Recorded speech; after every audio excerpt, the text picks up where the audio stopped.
na dia teo aza ny olana izay nodiaviny sehatry ny fizahantany teo amin'ny fitokona ny mpiasany Air Madagascar efa miverina tsikelikely amin'ny laonany izao izany fizahantany izany raha aty amin'ny faritra Atsimo andrefana no resahana satria efa hitatsika fa efa nanomboka ny asa ny Armady rehefa manomboka tonga aty ny Boeing 737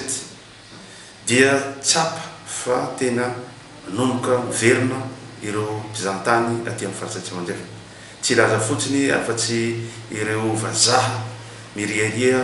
ao amin'ny tapitanana Tuliara na ny makany Faty na ny makany Anakao izany maha tompona andraikitra voalohany azy amin'ny resaka promotion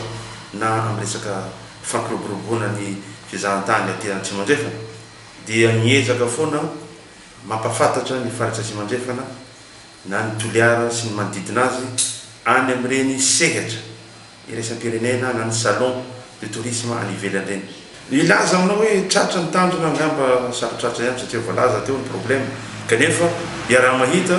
fa efa manomboka miarin-doha